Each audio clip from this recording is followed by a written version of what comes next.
Good morning, students. I am Chetan sir from Sri Ved International School, Gandhinagar, sector 25. હવે ધોરણ 12 commerce વાણિજ્ય વ્યવસ્થા એમાં આપણે નવા પ્રકરણની શરૂઆત કરીએ છીએ. ચેપ્ટર નંબર 8 છે નાણાકીય સંચાલન. એના ગુણભાર 8 છે, એટલે લોંગ ક્વેશ્ચન એના માટે આઈએમપી છે.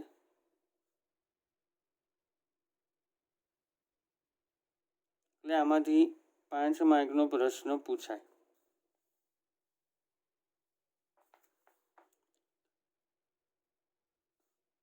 આ પાઠ 8મો અને 9મો પાઠ તમે ભણશો એ નાણાકીય સંચાલનને લગતા, એટલે ફાઇનાન્શિયલ મેનેજમેન્ટને લગતા ચેપ્ટરો છે, જે હાલના અર્થતંત્ર, શેર બજારની પરિસ્થિતિઓને સમજવામાં આપણને વધારે મદદરૂપ થઈ શકે.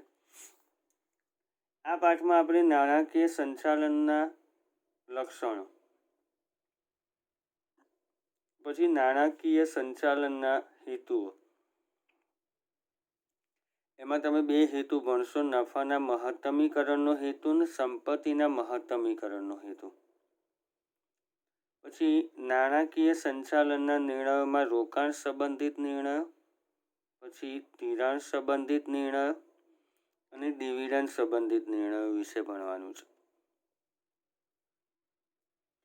પછી તમારે મૂડી માળખા વિશે જોવાનું છે. એમાં આદર્શ મૂડી માળખાના લક્ષણો, પછી મૂડી માળખાના પ્રકારો, મૂડી માળખાને અસર કરતા આંતરિક અને બાહ્ય પરિબળો, પછી કાર્યશીલ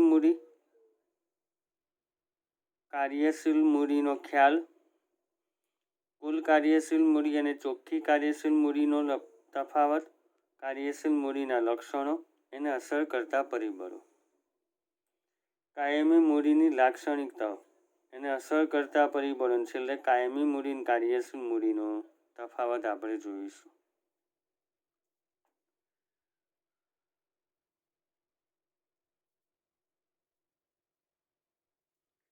આપણો પહેલો પ્રશ્ન છે નાણાકીય સંચાલનનો અર્થ આપી એના લક્ષણો જણાવો.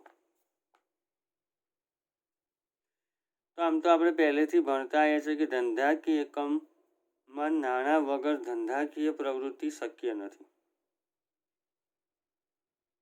પહેલા ચેપ્ટરમાં પણ આપણે નાણાકીય સંચાલનના કાર્યો વિશેની ટૂંકી સમજૂતી જોઈ ગયા.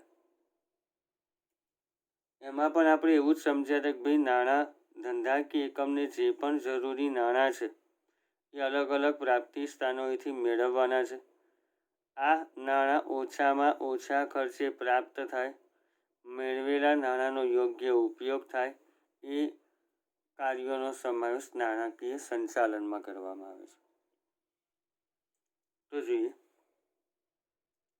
ધંધાકીય એકમની દરેક આર્થિક પ્રવૃત્તિ માટે નાણાંની જરૂર પડે છે. તેથી નાણાકીય જરૂરિયાતોનો ખ્યાલ મેળવીને વિવિધ પ્રાપ્તિ સ્થાનોએથી ઓછા ખર્ચે નાણાં મેળવવા અને તેનો યોગ્ય ઉપયોગ કરવો એ નાણાકીય સંચાલનના મહત્વના પાસા ગણાય છે. તો નાણાકીય સંચાલનનો અર્થ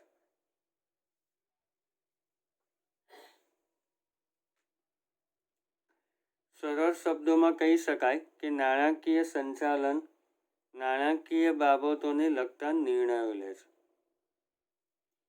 અને તેનો અમલ કરે છે.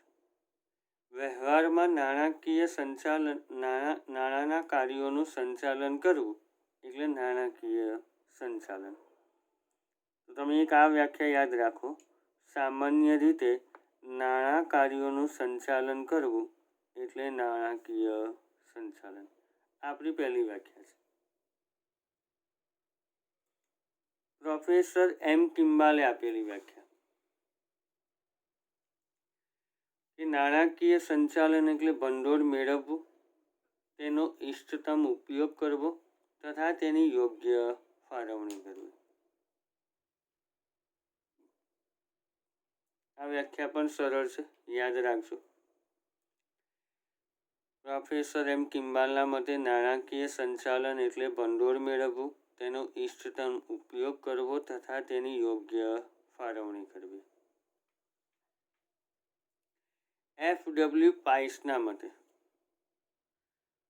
નાણાંના ઉપયોગ પર આધારિત આધુનિક અર્થતંત્રમાં નાણાકીય સંચાલન એટલે જ્યારે નાણાંની જરૂર પડે ત્યારે નાણાં મળી રહે એ પ્રમાણેની વ્યવસ્થા કરવી.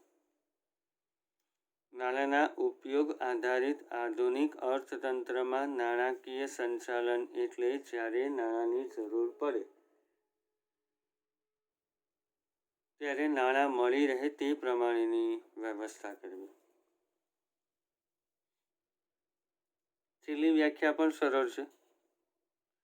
રેમન્ડ જે ચેમ્બર્સના મતે નાણાકીય સંચાલન એટલે નાણાકીય બાબતો અંગેના નિર્ણય લેવા, તેનો અમલ સરળ બનાવવા માટે જરૂરી પગલાં લેવા અને તેની આલોચના કરવી. આલોચના એટલે એનું અર્થઘટન કરવું.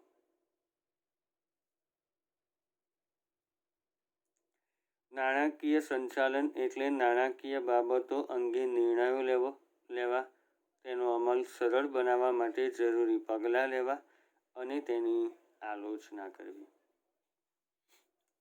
તો નાણાકીય સંચાલનની લાક્ષણિકતાઓ. પહેલું છે સંચાલનની શાખા. તો આપણે પહેલા જ ચેપ્ટરમાં સંચાલનના હેતુ ખ્યાલ એમાં ભણી ગયા હતા કે ભાઈ નાણાકીય સંચાલન એ સંચાલનમાંથી ઉદ્ભવેલો એક અલગ વિભાગ છે,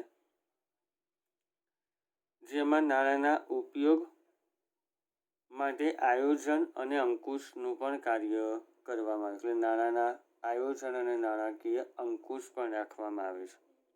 જો સંચાલનની અન્ય શાખાઓની જેમ નાણાકીય સંચાલન એ સંચાલનની એક શાખા છે, જેમાં નાણાંના ઉપયોગ માટેના આયોજન અને અંકુશના કાર્યોનો સમાવેશ થાય છે.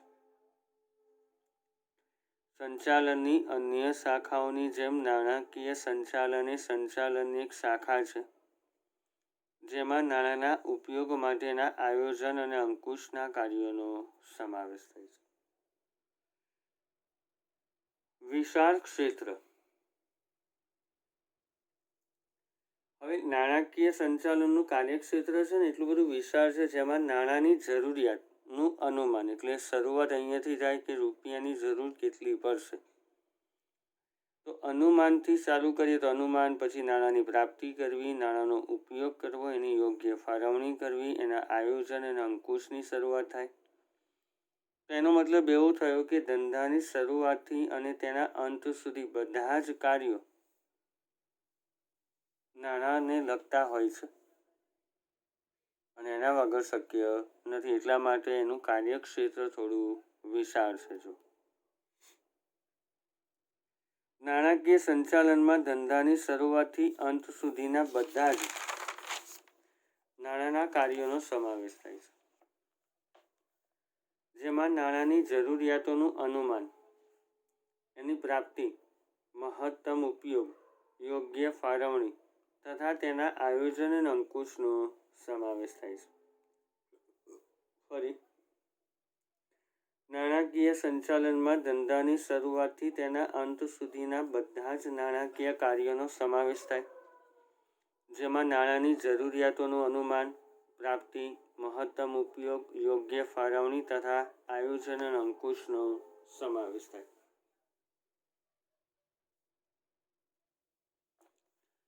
સંચાલકીય નિર્ણયનો આધાર. સંચાલકોએ જ્યારે કોઈ પણ બાબતો અંગેના નિર્ણયો લેવાના છે, તે નિર્ણયોનો અમલ કરતી વખતે નાણાંની જરૂર પડે. નાણાં વગર તમે કોઈ પણ નિર્ણય અમલમાં મૂકી શકતા નથી.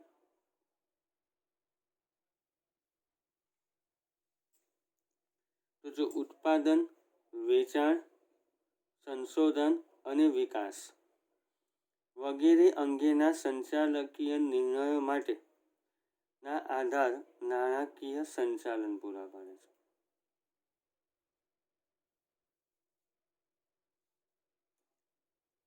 ઉત્પાદન, વેચાણ, સંશોધન અને વિકાસ વગેરે અંગેના સંચાલકીય નિર્ણયો માટેના આધાર નાણાકીય સંચાલન પૂરા પાડે. રૂપિયા જ ન હોય તો તમે આ અંગે કેવી રીતે નિર્ણય લઈ શકશો? નાણાકીય નિર્ણયો સાથે સંબંધ. હવે ધંધાકીય એકમનું જે મૂડી માળખું છે એમાં તમે આગળ ભણશો 4 પ્રકારના માળખા છે. એમાંથી કયું માળખું તમે પસંદ કરો છો? ધંધાકીય એકમે ક્યાં રોકાણ કરવું, શેર હોલ્ડરોને કેવા પ્રમાણે ડિવિડન્ડ ચૂકવણી કરવી, અને આ બધા જ કાર્યો નાણાકીય સંચાલન સાથે સંબંધ ધરાવે છે. અને એના માટે સંચાલકો ગાણિતિક પદ્ધતિઓનો પણ ઉપયોગ કરે છે.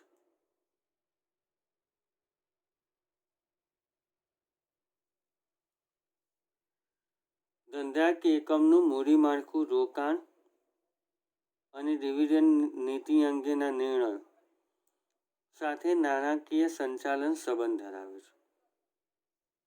આ માટેની નિર્ણય પ્રક્રિયામાં આધુનિક ગાણિતિક પદ્ધતિઓનો ઉપયોગ કરવામાં આવે છે.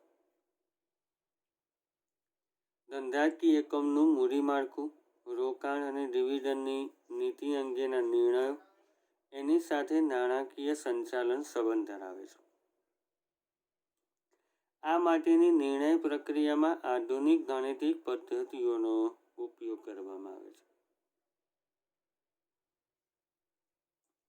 માલિકના મહત્તમ આર્થિક કલ્યાણનો હેતુ.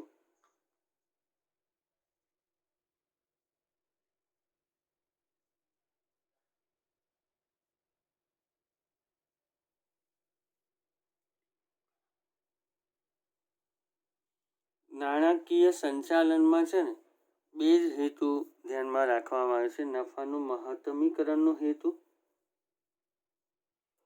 અને સંપત્તિના મહત્તમીકરણનો હેતુ. અને એના દ્વારા જ માલિક મહત્તમ આર્થિક કલ્યાણ પ્રાપ્ત કરવાનો પ્રયત્ન કરે છે.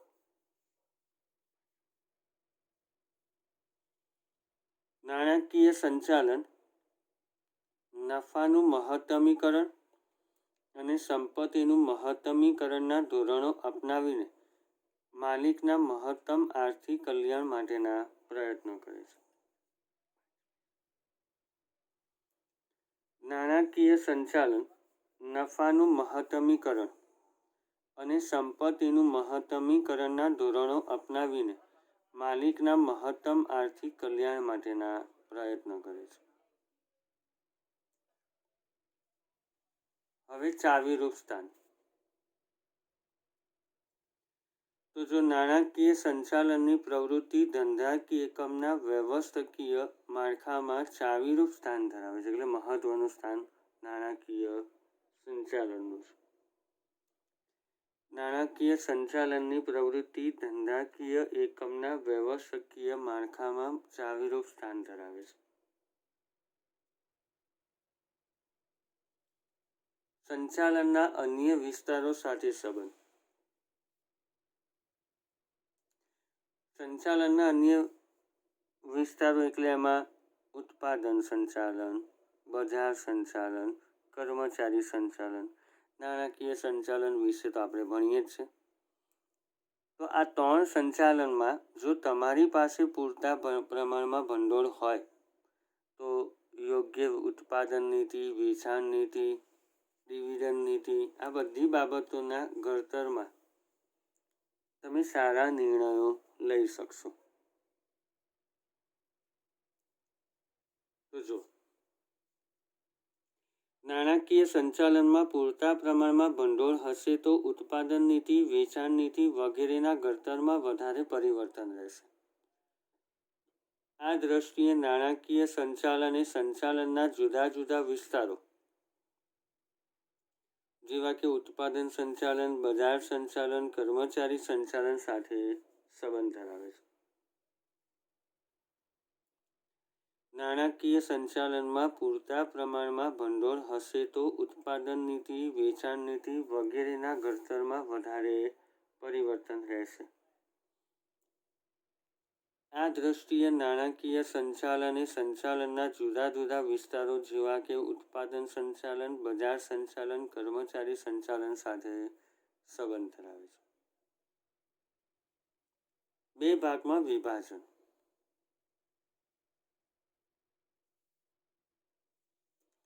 નાણાકીય સંચાલનના છે ને બે ભાગ પડે. એમાં કાયમી મૂડીનું સંચાલન અને કાર્યશીલ મૂડીનું સંચાલન.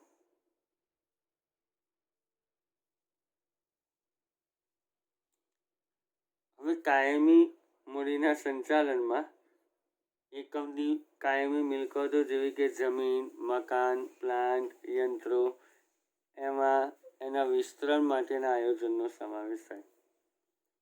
અને કાર્યશીલ મૂડીના સંચાલનમાં રોજબરોજના ખર્ચાઓ માટેના નિર્ણયોનો સમાવેશ થાય.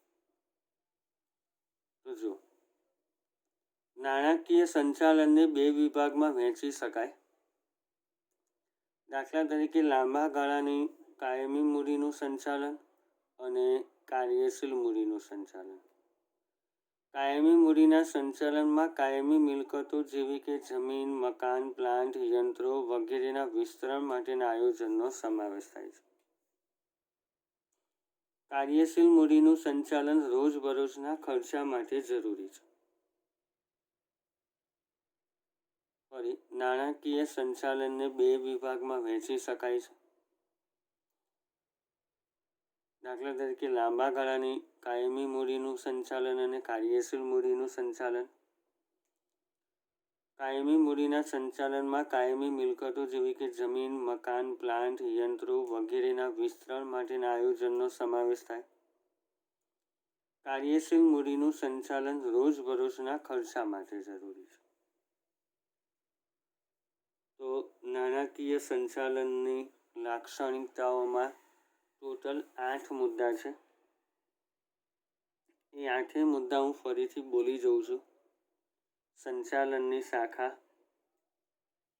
વિશાળ કાર્યક્ષેત્ર, સંચાલકીય નિર્ણયોનો આધાર, નાણાકીય નિર્ણયો સાથે સંબંધ, માલિકના મહત્તમ આર્થિક કલ્યાણનો હેતુ, ચાવીરૂપ સ્થાન, સંચાલનના અન્ય વિસ્તારો સાથે સંબંધ અને બે વિભાગમાં વિભાજન.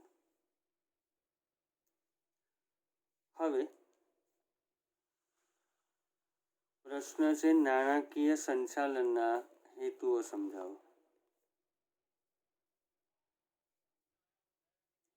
અથવા તમને મેં પ્રશ્ન લખ્યો છે ટૂંક નોટ તરીકે કે નફાના મહત્તમીકરણનો હેતુ અને સંપત્તિના મહત્તમીકરણનો હેતુ સમજાવો.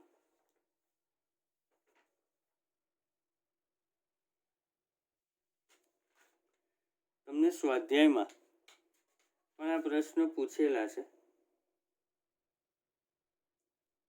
કે નાણાકીય સંચાલનના હેતુઓ સમજાવો.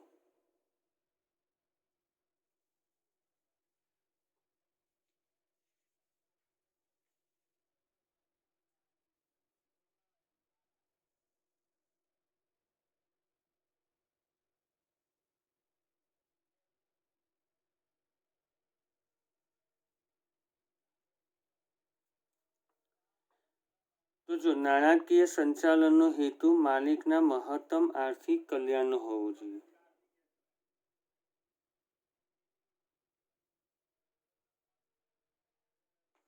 એટલે નાણાકીય સંચાલકોએ નિર્ણય લેતી વખતે માલિકોના મહત્તમ આર્થિક કલ્યાણમાં વધારો થાય ને એવા નિર્ણય લેવાના છે.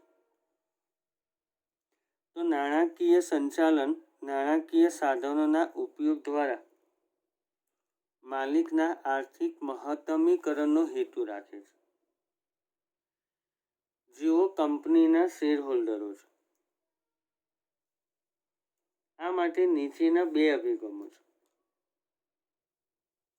એક નફાના મહત્તમીકરણનો અભિગમ અને બીજું છે સંપત્તિના મહત્તમીકરણનો હેતુ. નાણાકીય સંચાલનનો હેતુ માલિકના મહત્તમ આર્થિક કલ્યાણનો હોવો જોઈએ. નાણાકીય સંચાલન નાણાકીય સાધનોના ઉપયોગ દ્વારા માલિકના આર્થિક મહત્તમીકરણનો હેતુ રાખે છે. કે જેઓ કંપનીના શેર હોલ્ડરો છે. આ માટે નીચેના બે અભિગમો હોય છે. એક નફાના મહત્તમીકરણનો હેતુ અને સંપત્તિના મહત્તમીકરણનો હેતુ. આપણે પહેલું જોઈશું નફાના મહત્તમીકરણનો હેતુ. આ હેતુમાં છે ને કંપનીએ પોતાની આવક કઈ રીતે વધારી શકાય એનો વિચાર કરવાનો છે. કેમ કે જેટલા પણ શેર હોલ્ડરો છે એ લોકોએ તમારા કંપનીના શેરમાં રોકાણ મહત્તમ ડિવિડન્ડ મેળવવાની અપેક્ષાએ કર્યું હોય છે. તો કંપનીએ હંમેશા મહત્તમ નફો કમાવાનો હેતુ રાખવો જોઈએ. અને બીજું હેતુલક્ષીમાં ખાસ ધ્યાન આપો કે કંપનીની જે ડિવિડન્ડની નીતિ છે નફાના મહત્તમીકરણ ઉપર આધારિત હોવી જોઈએ. તો અહીંયા એવું સૂચન કરવામાં આવે છે કે કંપનીએ માત્ર નફાકારક પ્રોજેક્ટો સ્વીકારવા જોઈએ.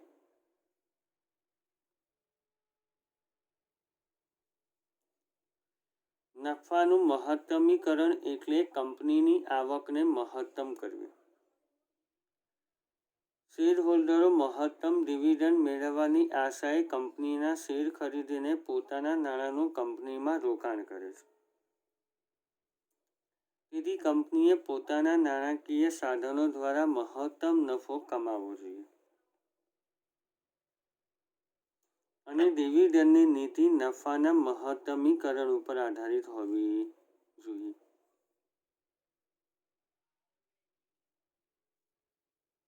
યાદ રાખજો.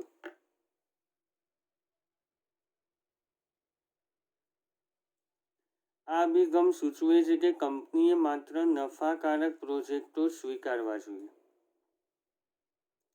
નફાના મહત્તમીકરણના હેતુ દ્વારા કંપની શેરદીઠ કમાણી વધારી શકે છે.